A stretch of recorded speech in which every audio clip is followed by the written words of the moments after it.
এখন যে কথাটা বলবো এই কথাটা আপনারা মনোযোগ সহকারে শুনবেন এবং মনে রাখবেন, কারণ শানে নজুলের শেষ দিকে এই কথাটা আবার কাজে লাগবে। আল্লাহর হাবিব তাদের তিনটা প্রশ্ন শুননা রাসূল পাক জবাবে বললেন, তোমাদের এই তিন প্রশ্নের জবাব আমি দেব, জিব্রাইল আসার আগ পর্যন্ত সময় দাও, জিব্রাইল আসলেই আমি তোমাদের তিনটা প্রশ্নের উত্তর দিয়ে দেব। সময় চাইলেন, কতটুকু সময়? জিব্রাইল আসার আগ পর্যন্ত। মুশরিকিনরা বললেন, ঠিক আছে সময় দিলাম সময়। আস্তা দিন চলে গেল, জিব্রাইল আসে না, আল্লাহর হাবিব কোনো উত্তর দিতে পারে না। মুশরিকিনরা এসে জিজ্ঞেস করে, জিব্রাইল আসছে? কোন আসে নাই তো, আমাকে আরেকটু সময় দেন। ঠিক আছে সময় দিলাম। পরের দিন একদিন অতিবাহিত হয়ে গেল। পরের দিন গিয়া কয়, জিব্রাইল কি আসছে? আমাদের প্রশ্নের উত্তর কি দিতে পারবেন? কয় না, এখনো তো আসে নাই, আরেকটু সময় দাও। এইভাবে করে 2 দিন, 3 দিন, 4 দিন, 5 দিন, 6 দিন, এক সপ্তাহ জিব্রাইল আসে না, রাসূল উত্তরও দিতে পারে না। এরকম করে একটানা 15 দিন পর্যন্ত আল্লাহ পাক ওহী বন্ধ রাখছে। কয় দিন? 15টা দিনের ভেতরে রাসূলের অবস্থাটা কি হয়েছে একটু কি ভাবতে পারতেছেন? ওরা সকালে একবার, বিকালে একবার, সকালে একবার, বিকালে একবার রাসূলের কাছে আইসা, মুহাম্মদ আমাদের প্রশ্নের উত্তর দাও। জিবরাইল কি এখনো আসছে না নাকি আর আইতো না? আমরা প্রশ্নের উত্তর দাও। আর এরা কত খুশি, এতদিনে মুহাম্মদ আটকাইছে, এতদিনে মুহাম্মদ রে আটকাইছি। 15 দিন হয়ে গেছে, উত্তর দিতে পারে না, আর উত্তর দিতে পারবে না, মুহাম্মদ রে আটকাইয়া ফেলছি। নাউজুবিল্লাহ বলে। এদের মধ্যে কেউ কেউ বলতে লাগলো, এতদিন যে মুহাম্মদের কাছে শয়তানটা আইতো, এই শয়তানটা এখন আর আসেও না, মুহাম্মদ উত্তরও দিতে পারে না। অর্থাৎ জিবরাইল আমিনকে শয়তান বলে সম্বোধন করতেছে। আবার কেউ কেউ বলতে লাগলো, ও মুহাম্মদের খোদা এখন মুহাম্মদের প্রতি নারাজ হয়ে গেছে, অসন্তুষ্ট হয়ে গেছে, এই কারণে তো আর কোনো ওহী টহি পাঠা না, আর মুহাম্মদও আমরা প্রশ্নের উত্তর দিতে পারে না। গেল গা কয় দিন? 15 দিন হয়ে গেছে। সুবহানাল্লাহ। এ মুসলমান বন্ধু আমার, ইমামুল মুরসালিন রাহমাতুল লিল আলামিন মুশরিকিনরা যত কথা বলেছে, আল্লাহর নবী তাদের কথাগুলির সহ্য করে নিয়েছে, সবর করেছে, ধৈর্য ধারণ করেছে। যেই মাত্র ওরা বলতে শুরু করলো মুহাম্মদের খোদা মুহাম্মদের প্রতি বেজার হয়ে গেছে, আল্লাহর হাবিব এই কথাটা সহ্য করে নিতে পারলেন না। নবীজির কলিজা ভাঙ্গা নবীর চোখ দিয়ে যেন পানি বের হয়ে গেছে। রাহমাতুল লিল আলামিন লম্বা একটা সেজদা লাগাইছে, সেজদা লাগায়া সেজদার ভেতরে কান্দে আর আল্লাহ। মুশরিকিনরা কয়, তুমি আল্লাহ নাকি আমার প্রতি বেজার হয়ে গেছো? আল্লাহ তুমি যদি বেজার হয়ে যাও, আমি কোথায় যাব, কার কাছে যাব? আল্লাহ গো, আমার অবস্থা কি হবে? রাসূল পাকের কান্নার কারণে চোখের পানি নিচের দিকে পড়তে পড়তে সেজদার জায়গা বরাবর, চেহারা বরাবর নিচের মাটি গুলো একদম কাদা হয়ে গেছে। আর সেজদা এমন লম্বা দিয়েছে, আল্লাহ হাবিব পাগুলিকে ধরে রাখতে পারলেন না, পাগুলি আপনি আপনি পেছন দিকে সরে গেছে। রাসূল পাকের চেহারায় আনোয়ার মাটির মধ্যে চাপ দিয়া লাইগে গেছে। আল্লাহর নবীর চেহারায় আনোয়ার একদম লাল হয়ে গেছে।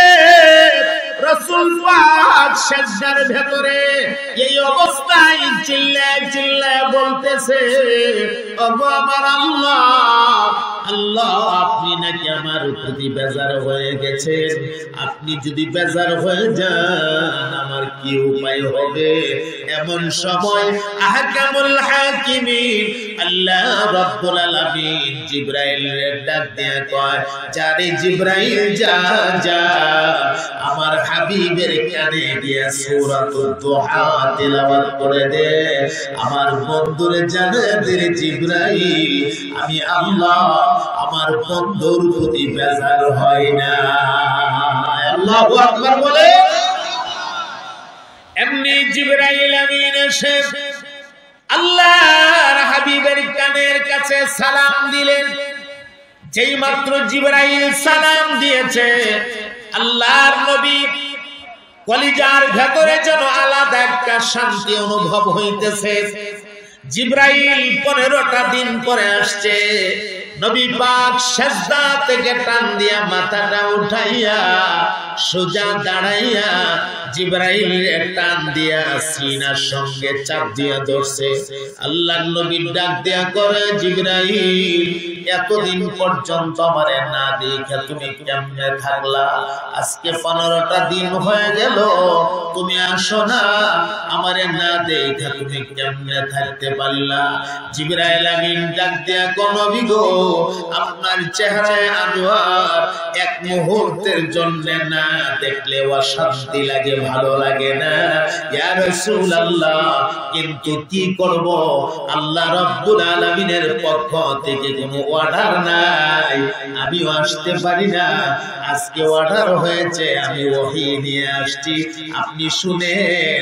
মহান আল্লাহ আপনার প্রতি বেজার হয়ে যায়নি, আপনাকে সান্ত্বনা দেওয়ার জন্য আস্তে একটা সূরা আল্লাহ আমাকে দিয়া পাঠাইছে। সূরাটার নাম হচ্ছে সূরাতুদ দুহা। সুবহানাল্লাহ পড়ে। এমনি জিবরাইল আমিন আল্লাহর নবীর কানে কানে পড়তেছে, ওয়াদ-দুহা ওয়াল-লাইলি ইযা সাজা মা ওয়াদ্দাআকা রাব্বুকা ওয়া মা ক্বালা ওয়ালাল আখিরাতু খায়রুল লাকা মিনাল উলা। মহব্বতের আওয়াজে বলে দিন না সুবহানাল্লাহ। আল্লাহ ডাক দিয়ে কয়, না গো নবী না না, মুশরিকিনদের কথায় আপনি হাবিব মনে কষ্ট নিবেন না। আমি আল্লাহ দুইটা জিনিসের কসম করে বললাম, আপনার প্রতি আমি বেজার হয়ে যাইনি। ওয়াদ-দুহা চাষের সময়ের কসম, ওয়াল-লাইলি ইযা সাজা অন্ধকার আচ্ছন্ন রজনীর কসম, মা ওয়াদ্দাআকা রাব্বুকা ওয়া মা ক্বালা।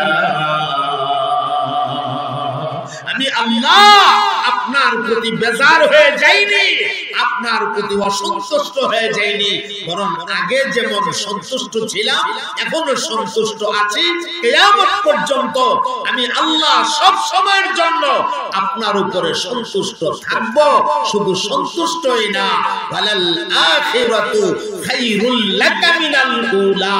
হে রাসূল, আপনাকে আখিরাতে যা দেওয়া হবে, যেই নিয়ামত দেওয়া হবে, এই নিয়ামত দুনিয়ার তুলনায় হাজার হাজার গুণ বেশি উত্তম হবে।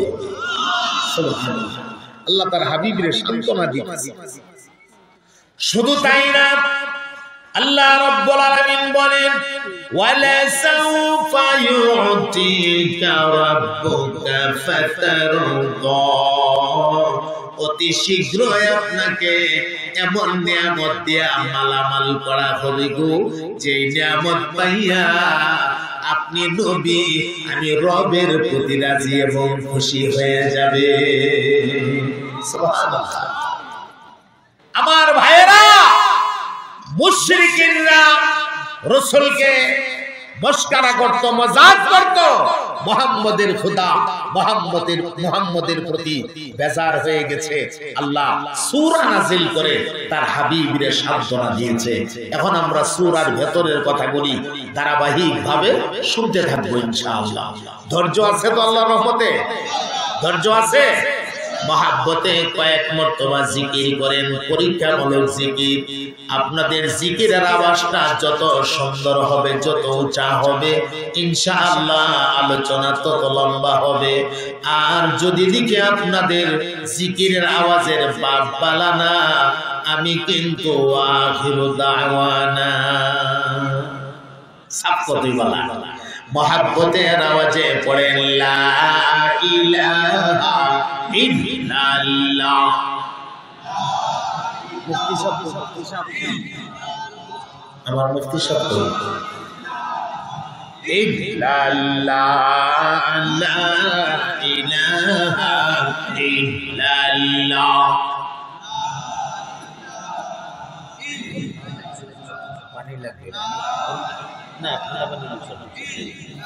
মহাব্বতে পড়েন লা ইলাহা ইল্লাল্লাহ, লা ইলাহা ইল্লাল্লাহ, লা ইলাহা ইল্লাল্লাহ, লা ইলাহা ইল্লাল্লাহ।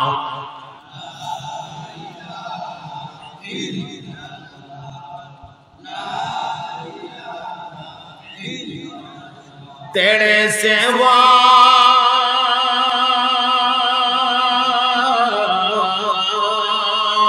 माबूद हमारे कोई नहीं है अल्लाह,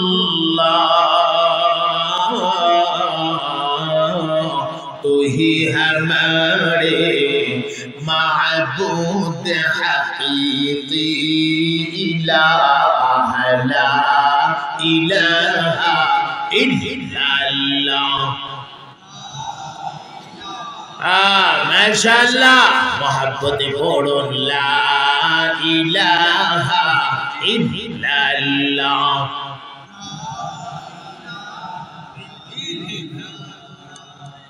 ला इलाहा इल्लल्लाह,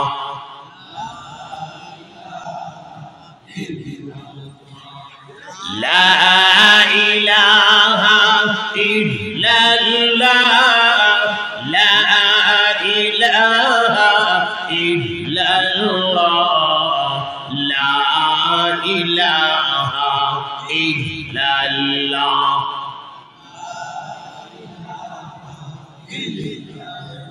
ला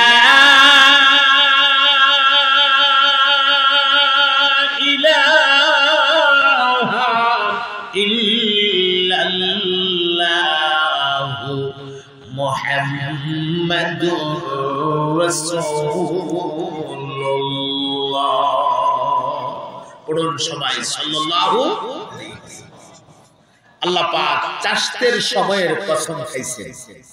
সময়টা কোনটা? এটা যখন পূর্ব আকাশে সূর্য পরিপূর্ণ আলো দিয়ে উঠে, বা পরিপূর্ণ আলো দিয়ে যখন সূর্য উপরের দিকে উঠতে থাকে, যে টাইমটা চাষতের সময়, এটি গুরুত্বপূর্ণ একটি টাইম, ফজিলতপূর্ণ একটি টাইম।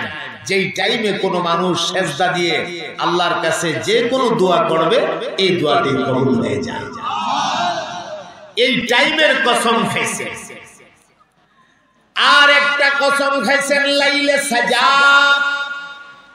অন্ধকার আচ্ছন্ন রজনী। এখানে অন্ধকার আচ্ছন্ন রজনী দিয়া মোরাদ হইল রাতের একদম যখন রাত্রটা গভীরে পৌঁছে যা, এর মানে রাতের 3 ভাগের 2টা ভাগ যখন বিদায় হয়ে যা, আর একটা অংশ বাকি থাকে, যেই টাইমে মহান আল্লাহ রব্বুল আলামিন তার আরশে আজিম সাইরা দিয়া আল্লাহ নিজে বান্দার ভালোবাসার মহাব্বতের কারণে সামায়ে দুনিয়ার আসমানটার মধ্যে নাজিল হয়ে যায়। আল্লাহ ডাকতে থাকে, আচস নিরেকে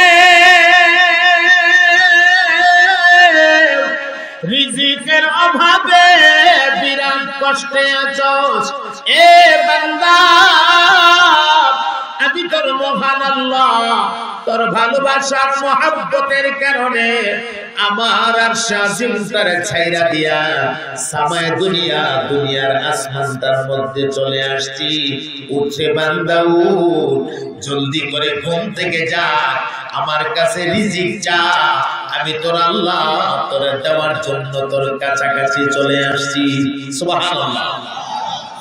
আল্লাহ ডাকতে থাকে, আছোস রেখে, এ বান্দা বিমারে বড় কষ্টে আছোস, আমার কাছে বল, আমি তোর মহান আল্লাহ বিমার থেকে শিফা দিয়ে দেব। যেখানে দুনিয়ার ডাক্তাররা ফেল হয়ে যা, দুনিয়ার ডাক্তারের চিকিৎসা চলে না, এই জায়গা থেকে আমার আল্লাহর চিকিৎসা মাত্র শুরু হয়। কথা বলেন ঠিক কিনা?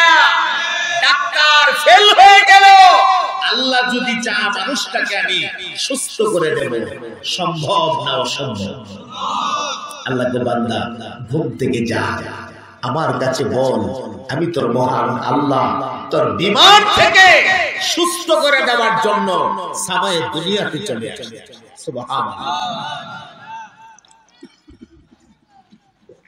আচসনি কোন বান্দা গুনাহ করতে করতে একেবারে জর্জরিত হয়ে গেছো, বান্দা তোর সামনে গুনাহ, তোর পেছনে গুনাহ, তোর ডাইনে গুনাহ, তোর বামে গুনাহ, আমি আল্লাহর কাছে বল, আমি তোর মহান আল্লাহ তোর গুনাহ ক্ষমা করে দেওয়ার জন্য আরশ ছাইরা দিয়া সামায়ে দুনিয়াতে চলে আসছে। সুবহানাল্লাহ। কিন্তু আফসোস, এ কথা সত্য, যেই টাইমে আল্লাহ আমাদেরকে ডাকে, ঘুম থেকে উঠে বান্দা তোর জরুরতগুলো আমার কাছে বল, এই টাইমটার মধ্যেই বেশিরভাগ মানুষ আমরা ঘুমের ঘরে বিঘ্ন থাকি। কথা কয় না, ঠিক কিনা? ঘুমারও চাপে লেপ খাতা কম্বল আরো টেন্ডা লাগাই, ঘুম বেশি করে চাপে, অথচ পশু পঙ্কিরা পর্যন্ত ঘুম থেকে জায়গা যায়। এজন্য মুহতারাম হাজিরিন, আল্লাহ রাব্বুল আলামিন দুইটা জিনিসের দুইটা টাইমের কসম খাইলেন। দুটোটা টাইম বড় মাকবুল টাইম, দুটোটা সময় বড় মাকবুল সময়, দুটোটা সময় বড় আল্লাহর কাছে পছন্দের সময়। আল্লাহ ডাক দিয়া কো বান্দা আমার কাছে বল, আমি তোদের জরুরত মিটাইয়া দেব। কিন্তু দুঃখজনক হলেও সত্য, আমাদের মানুষের মধ্যেও এমন কিছু মানুষ আছে, মুসলমান দাবিদারের মধ্যেও এমন কিছু মুসলমান আছে, আল্লাহর কাছে না চায়া গায়রুল্লাহর কাছে মাজারে বাজারে দরগাহে গিয়া গিয়া চা, এমন কিছু মুসলমান আছে না? আরো জোরে বলেন আছে না নাই? আমি জানতে চাই, মাজারের বাবা আপনার প্রয়োজন মিটায় দেওয়ার ক্ষমতা আছে কি? আরো জোরে বলেন আছে? আরে বেচারা নিজেই তো এখন বিপদে, কোন হালতে আছে আল্লাহ ভালো জানে, ঠিক কিনা? আর তুমি গিয়া কো বাবা আমার একটা সন্তান দাও, তোমার বাবা তোমারে কইতে সন্তান দিত? আসেনি। আমরা চাইবো কার কাছে? বলেন, সন্তান চাইবো কার কাছে? আমরা রিজিক চাইবো কার কাছে? আমরা হায়াত চাইবো কার কাছে? আমরা মৌতের জন্য প্রস্তুত থাকবো, আমাদের মৌত দেবেন কে? কোন সন্দেহ আছে? আমাদের চেয়ারম্যান সাহেব শুরুতেই বলছেন ব্যস্ততা আছে, ব্যস্ততার কারণে উনি শেষ পর্যন্ত বসতে পারবেন না, উনি একটু বিদায় নিতেছেন। আমরা ওনার সুস্বাস্থ্য কামনা করছি, আল্লাহ পাক ওনাকে সুস্থ রাখেন। আমিন বলেন, মহাব্বতে বলেন আমিন। সম্মানিত হাজিরিন, খুব মনোযোগ দেন। আমিও খুব বেশি একটা লম্বা করব না, আপনাদের খুব লম্বা সময় নষ্ট করব না। আমার একটা টার্গেট আছে, হ্যাঁ, এই পর্যন্ত গিয়ে আমি ইনশাআল্লাহ কথা শেষ দেব, কারণ ফজরের নামাজ আমাদের সামনে আছে। আমরা যদি আস্তা রাত ভর বয়ান শুনলাম আর ফজরের নামাজ পড়তে পারলাম না, এই ওয়াজের কোনো অর্থ হবে না, ঠিক কিনা? সারা জীবনের ওয়াজ যদি এক পাল্লায় রাখা হয় আর এক ওয়াক্তের এক রাকাত নামাজকে যদি অপর পাল্লায় রাখা হয়, নামাজের পাল্লাটা ভারী হয়ে যাবে। ঠিক কিনা? এটা ফরজে মাঝে মাঝে কষ্ট হইতেছে আপনাদের, নাকি রাত বেশি হয়ে গেছে? আল্লাহ তাআলা দুইটা টাইমের কসম খায়া তার হাবিবের সান্ত্বনা দিয়ে বলতেছেন, হে রাসূল আপনি তাদের কথাই মন খারাপ করবেন না, আমি আল্লাহ আপনাকে আখিরাতে যা দেব এটা দুনিয়ার তুলনায় হাজার হাজার গুণ বেশি উত্তম হবে। শুধু একটা মিসাল আপনাদেরকে আমি দেখাই, একটা মিসাল, বেশি না। হাসরের ময়দান যখন কায়েম হবে তখন কোন নবীর জন্য কোন মাকাম থাকবে না, নির্ধারিত কোন মাকাম থাকবে না। আমাদের নবী পাকের জন্য একটা মাকাম থাকবে। সুবহানাল্লাহ বলেন। আল্লাহ পাকের একটা আছে কুরসি, যেটাকে বলা হয় কুরসি। আল্লাহর যে চেয়ারটা, এই চেয়ারটার নাম কুরসি। আর আমাদের নবী পাকরে যে চেয়ারটা দান করা হবে, এই চেয়ারটার নাম মাকামে মাহমুদ। সুবহানাল্লাহ পড়েন। ওয়া মিনাল লাইলি ফাতাহাজ্জাদ বিহি নাফিলাতাল লাকা আসা يبعثك ربك مقاما محمودا। আল্লাহ আমাদের নবী পাকরে মাকামে মাহমুদ দান করবে। কোন নবীর জন্য সেদিন মাকাম নাই। আদম আলাইহিস সালাতু ওয়াস সালামের মতো নবী, মানব জাতির শিকড় বা গোড়া, উনার জন্য মাকাম নাই। পয়গম্বর ঈসা রূহুল্লাহর জন্য মাকাম নাই। মুসা কালিমুল্লাহর জন্য মাকাম নাই। ইসমাঈল জাবিহুল্লাহর জন্য মাকাম নাই। পয়গম্বর জাকারিয়ার জন্য মাকাম নাই। পয়গম্বর ইয়াহইয়ার জন্য মাকাম নাই। পয়গম্বর ইউনূসের জন্য মাকাম নাই। পয়গম্বর আইয়ুবের জন্য মাকাম নাই। লক্ষাধিক নবী রাসূল আল্লাহ দুনিয়াতে পাঠিয়েছিলেন, কারোর জন্য সেদিন কোনো মাকাম থাকবে না। একমাত্র আমাদের নবীকে আল্লাহ পাক একটা মাকাম দান করবে, যেই মাকামটার নাম মাকামে মাহমুদ। সুবহানাল্লাহ। এই মাকাম থেকে রাসূল পাক সুপারিশের কার্যক্রম শুরু করবেন। সে অনেক লম্বা হাদিস, আমি যদি শোনাইতে চাই সময়েরও দরকার। আমার ভাইয়েরা, এরপরে হাউজে কাউসার আল্লাহ তাআলা আমাদের নবী পাকরে দান করবেন। সুবহানাল্লাহ বলবেন না? পরকালের নিয়ামত, সবচেয়ে বড় যে নিয়ামতটা, এটি হলো আল্লাহ তাআলা আমাদের নবী পাকরে দিয়া আল্লাহর জান্নাতটাকে উদ্বোধন করবেন। জান্নাতকে প্রতি রমজানে সাজানো হয়, জান্নাতকে উদ্বোধন করবেন আল্লাহ আমাদের নবী পাকরে দিয়া। আল্লাহ পাক আমাদের প্রতিটা মানুষকে, আমি যে কথাগুলি বলেছি এর ভেতরে সবক থাকলে কর্মজীবনে কাজে লাগাবার তৌফিক দান করেন। সবাই বলেন আমিন। আমরা প্রত্যেকটা মানুষ রাসূল পাকের মহব্বত দিয়া আমাদের কলিজাকে ভরব। আমাদের কলিজায় শুধু রাসূল পাকের মহব্বত আর মায়া দিয়া কলিজা আমরা ভরব। আমাদের দেহটাকে আমরা রাসূলের তরিকা দিয়া সাজাবো। বলেন ইনশাআল্লাহ। রাসূল পাকের সাথে আমরা মহব্বত রাখবো। আল্লাহর আহকামাতগুলিকে রাসূল পাকের তরিকা অনুযায়ী আমরা পালন করার চেষ্টা করব। বলেন ইনশাআল্লাহ। মুহতারাম হাজিরিন, বছরে একবার মাদ্রাসার উদ্যোগে মাহফিল হয়। মাদ্রাসাকে সামনে রেখে একটা মাহফিলের আয়োজন করা হয়। আপনাদের জন্য দ্বীনি কিছু কথাবার্তার ব্যবস্থা করা হয়, দ্বীনি পরিবেশ করা হয়। আপনারা মোনাজাতটা দিয়ে যাবেন। সবাই মোনাজাত না দিয়ে যাবেন না। রাত অনেক হয়ে যাওয়ার কারণে আপনাদের মধ্যে আমি একটা অমনোযোগী অবস্থা দেখছি। এই অমনোযোগী অবস্থায় কিন্তু কথা বলা যায় না, এই জন্য আমি ওয়াজটাকে শর্ট করে দিয়েছি। সম্মানিত হাজিরিন, আপনারা মাদ্রাসাটার জন্য একটু প্রস্তুতি নেবেন এই মুহূর্তে আমার সাথে। বিশেষ করে আজকের মাহফিলে যারা সম্মানিত মেহমান বৃন্দ ছিলেন, আমাদের অতিথি বৃন্দরা যারা আছেন, ওনাদের মাঝে যারা মাদ্রাসায় শরীক হয়েছেন, আলহামদুলিল্লাহ, তাদের জন্য আমরা আল্লাহ তাআলার কাছে দোয়া করব। আল্লাহ তাআলা তাদেরকে উত্তম বদলা দান করেন।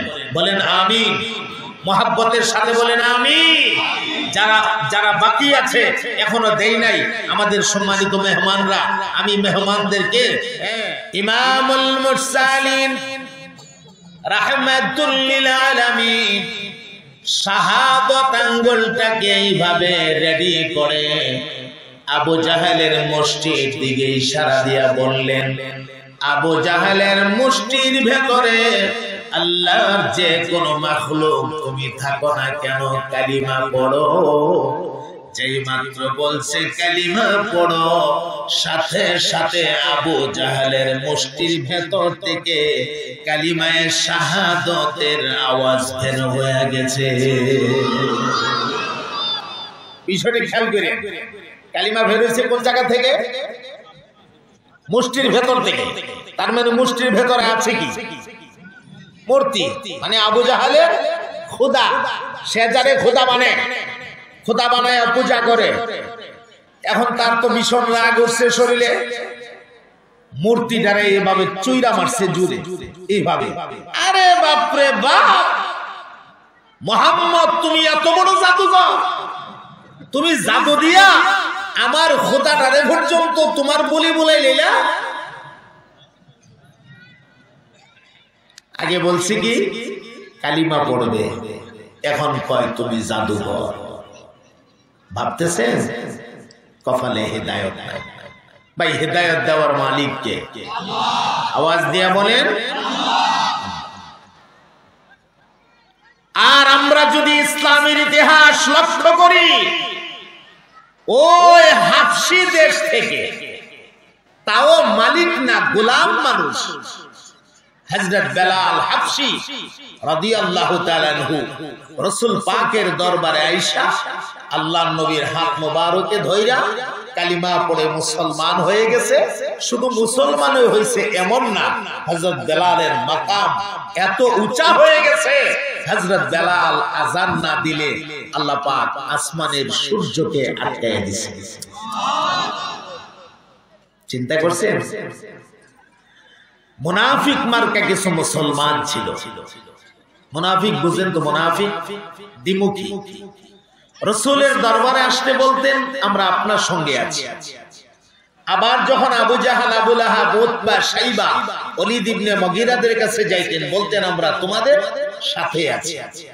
পবিত্র কোরআন শরীফে এদের বিষয়ে আসছে। পরে এরকম দ্বিমুখী কার্যক্রম পরিচালনা করতেন, দ্বিমুখী চলাফেরা করতেন। নাউজুবিল্লাহ বলে। وَإِذَا لَقُوا الَّذِينَ آمَنُوا قَالُوا آمَنَّا وَإِذَا خَلَوْا إِلَى شَيَاطِينِهِمْ قَالُوا إِنَّا مَعَكُمْ إِنَّمَا نَحْنُ مُسْتَهْزِئُونَ।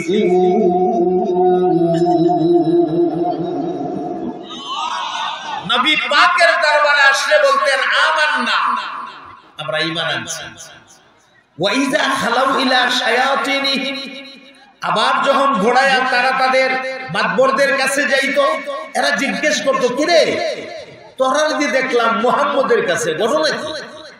কালিমা টালিমা পড়ে লিখছস নাকি? মুহাম্মদের ধর্ম গ্রহণ করে ফেলছস নাকি? তখন তারা বলতো আরে না না, এত সোজা, ইন্না মাআকুম, আমরা তো তোমাদের সঙ্গে আছি। আমরা সাথে আছো? বলে হ্যাঁ। তাহলে মুহাম্মদের কাছে গেলে কেন? ইন্নামা নাহনু মুস্তাহজিউন, মুহাম্মদ এবং তার সাথীদের সাথে একটু ঠাট্টা করবার লেগে গেছে। নাউজুবিল্লাহ বলবেন না? ওরা একদিন আল্লাহর হাবিবের কাছে আয়েশা বলতেছে ইয়া রাসূলুল্লাহ, বেলালকে ভাল লাগে না, মুয়াজ্জিন পাল্টান। এই কথাটা বলার জন্য বলতেছি। বেলালকে কি লাগে না? ভাল লাগে না, মুয়াজ্জিন পাল্টান। আল্লাহর নবী বললেন ভাল লাগে না কেন? কারণ তো দর্শাইবা। একজন মানুষকে তো কারণ ছাড়া অযথা সরায় দেওয়া যাবে না, কারণ তো পেশ করো। তখন ওরা কারণ পেশ করতেছে।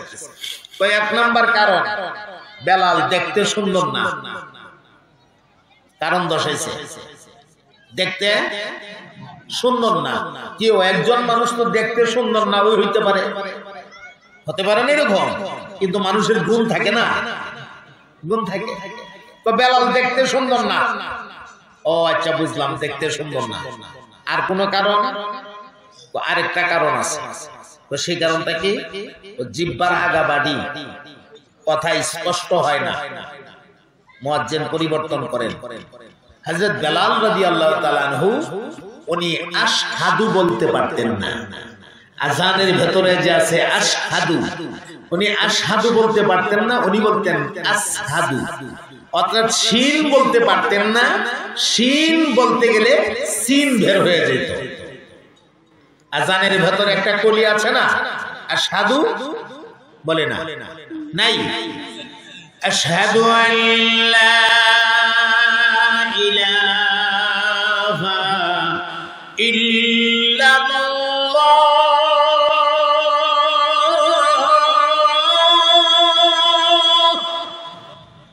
আশহাদু আন্না মুহাম্মাদার রাসূলুল্লাহ।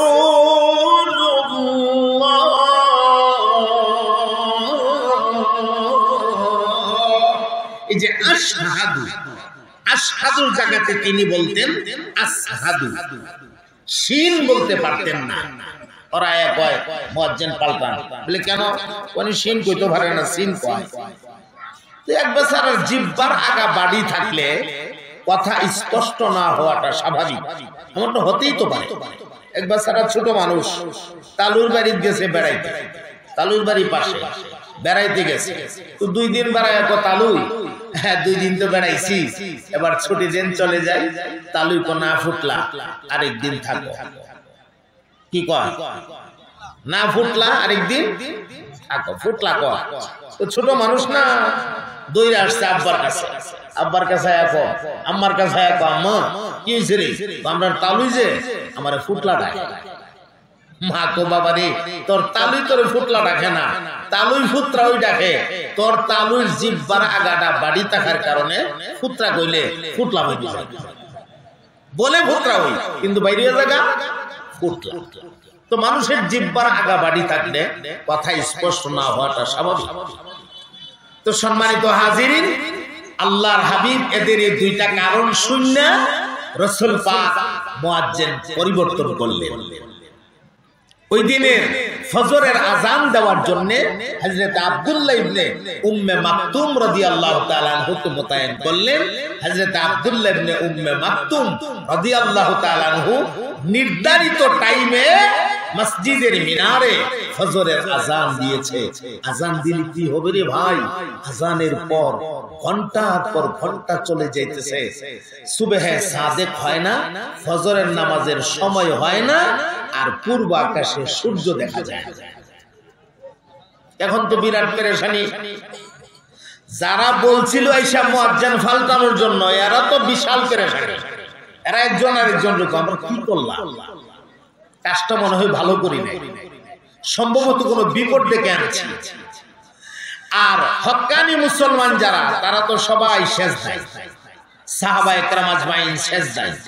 কি হয়ে গেল, স্বয়ং আল্লাহর নবী সেজদায়। সুবহানাল্লাহ। আহকামুল হাকিমিন আল্লাহ রাব্বুল আলামিন জিবরাইলকে ডাক দিলেন, যা রে জিবরাইল, যা যা, জলদি জলদি সংবাদ নিয়ে যা, আমার হাবিবের কানে গিয়া সংবাদটা পৌঁছায় দাও। আমার বন্ধুর সাহাবী বেলাল দেখতে যদিও সুন্দর না, চেহারার গঠন যদিও ভালো না, জিহ্বার আগা বাড়ি কথা স্পষ্ট হয় না, কিন্তু বেলাল যখন আল্লাহু আকবারের ধ্বনি দিয়া ডাক মারতো গো, 7টা আসমান পাড়ি দিয়া বেলালের আযানের ধ্বনি আমি আল্লাহর আরশে আজিমের মধ্যে পৌঁছে যাইতো। এই জিবরাইল, আমার হাবিবরে জানায়া দাও, আজকের ফজরের আযান আমার আরশে আসে নাই, আমি আল্লাহ সূর্যটার অনুমতি দেই নাই। যাও যাও। জিবরাইল আলাইহিস সালাতু ওয়াস সালাম 617 নূরের পাখা বা ডানা লাগায়া একসঙ্গে ডানা বাড়ি দিয়া খুব দ্রুত গতিতে আল্লাহর হাবিবের কানের গোড়ায় এসে হাজির হয়ে সালাম দিয়ে দিলেন, আসসালামু আলাইকা ইয়া রাসূলুল্লাহ। আল্লাহর হাবিব, আপনি সিজদা থেকে মাথা উঠান আর আপনার সাবেক মুয়াজ্জিন বেলালকে বলেন আযান দেওয়ার জন্য। আল্লাহ রাব্বুল আলামিন বলেছে, আপনার বেলাল যতক্ষণ আযান দিবে না, আল্লাহ নাকি আসমানে সূর্য পাঠাবে না। আল্লাহু আকবার বলে আল্লাহ নবী ডাক মারলেন, ইয়া বেলাল। হযরত বেলাল এক কোণা থেকে জবাব দিয়েছে, লাব্বাইক ইয়া রাসূলুল্লাহ। আল্লাহর হাবিব বলেন, লাব্বাইক বলে দাঁড়ায় থাকলে হবে না, জলদি জলদি তুমি আযান দাও। তুমি আযান না দিলে আল্লাহ রাব্বুল আলামিন আসমানে সূর্য পাঠাবে না। এমনি হযরত বেলাল সাথে সাথে আযান শুরু করে দিয়েছে। হযরত বেলাল আল্লাহু আকবার বলার সঙ্গে সঙ্গে তাকে দেখে সূর্য একদম মাথার উপরে। অর্ধেকটা দিন চলে গেছে, অর্ধেকটা দিন অতিবাহিত হয়ে গেছে, আল্লাহ পাক সূর্যকে আটকায় রাখছে। সুবহানাল্লাহ। আমার ভাই, কথাগুলি যদি বুঝে থাকেন, ঈমানের আওয়াজে আপনারা জবাব দেবেন। একজন ঈমানদার কালিমাওয়ালার দাম আল্লাহর কাছে আছে না নাই? আরো জোরে কোন আছে না নাই? এই পৃথিবীতে কাহারো জন্য সূর্য আটকায় রাখা হয়েছে এমন ইতিহাস নাই। একজন ঈমানদারের জন্য আল্লাহ রাব্বুল আলামিন আসমানের সূর্য আটকায়া দিয়েছে। তাহলে ঈমান একটি নিয়ামত, ঈমান একটি মহা দৌলত। এই দৌলত আল্লাহ যাকে খুশি তাকে দয়া করে দান করে। এখন জবাব দেন মুসলমান, ঈমানদার হতে পারাই আপনারা খুশি না বেজার? আল্লাহ দয়া করে আমাদেরকে ঈমানদার করেছে। আবার চিল্লায় একবার বলেন আলহামদুলিল্লাহ। আমার সম্মানিত ভাইয়েরা, এখনই আমি আমার মূল ওয়াজটা শুরু করতে যাচ্ছি। আপনারা খুব মনোযোগ দিয়ে শুনবেন, বলেন ইনশাআল্লাহ। আমি যে সূরাটা আপনাদের খেদমতে তিলাওয়াত করেছি, সূরাটার নাম হচ্ছে সূরাতুদ দুহা। বলুন সূরাটার নাম কি? মনোযোগ আছে তো আপনাদের? মনোযোগ আছে তো ইনশাআল্লাহ? মাইকের কন্ডিশনটা কেমন জানি লাগতেছে, সাউন্ডটা সেই বিষয়টা মজা লাগতেছে না। তবে আপনারা কিন্তু ধৈর্য করেন না, মুসামারসা দিলে আবার আরো বিপদ হইতে পারে। যেখানে আছে সেখানে থাকুক, কোন রকম চালায় নেব ইনশাআল্লাহ। মাইক ভালো আছে, তাদের আসবাবপত্র সব ভালো আছে। অনেক সময় সেটিংসে গন্ডগোল হয়, সেটিংস হয় না সঠিকভাবে, মেশিনারি জিনিস, এটা হতেই পারে। তো যাই হোক, সব মিলে আপনারা বুঝেন তো কথাগুলা? বুঝেন তো? বুঝতে অসুবিধা হয় না তো? ইনশাআল্লাহ চলতে থাকতে থাকতে। সূরাটার নাম কি? সূরাতুদ দুহা। যারা পারেন আমার সাথে পড়েন, আউযু বিল্লাহি মিনাশ শাইতানির রাজীম, বিসমিল্লাহির রাহমানির রহিম। ওয়াদ-দুহা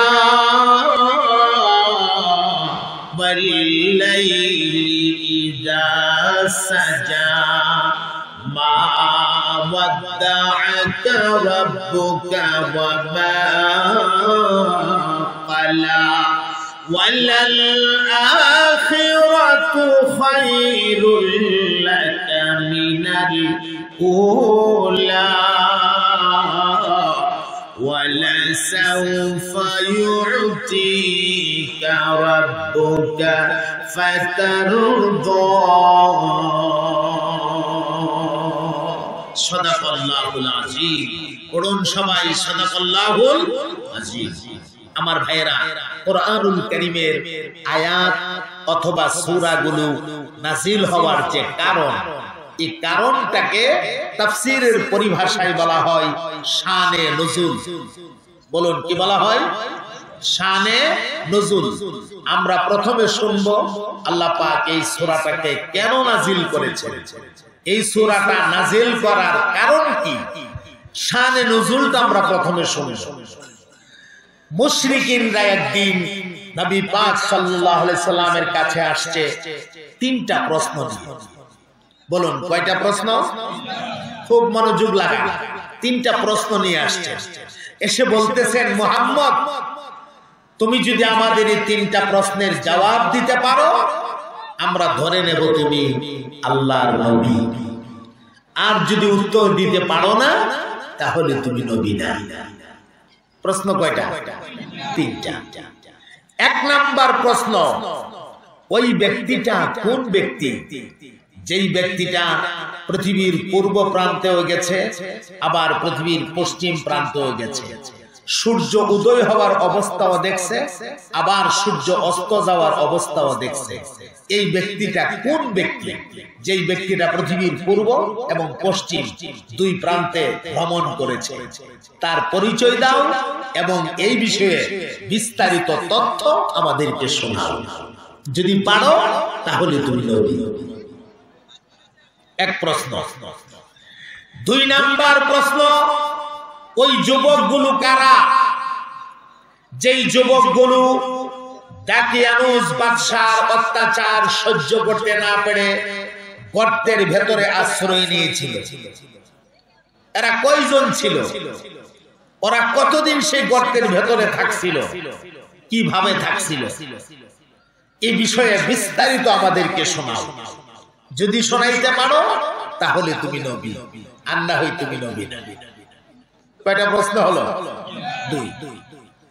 তিন নাম্বার প্রশ্ন, রূহ কি জিনিস? রূহ, রূহ বুঝেন তো? রূহ এই যে প্রাণ, আমরা যেটাকে বলি প্রাণ, আত্মা যেভাবে আমরা বলি, প্রাণ জিনিসটা কি? এই বিষয়ে আমাদেরকে বিস্তারিত তথ্য দাও। যদি দিতে পারো তাহলে তুমি নবী, আর না হয় তুমি নবী না। প্রশ্ন করলেন কয়টা? তিনটা।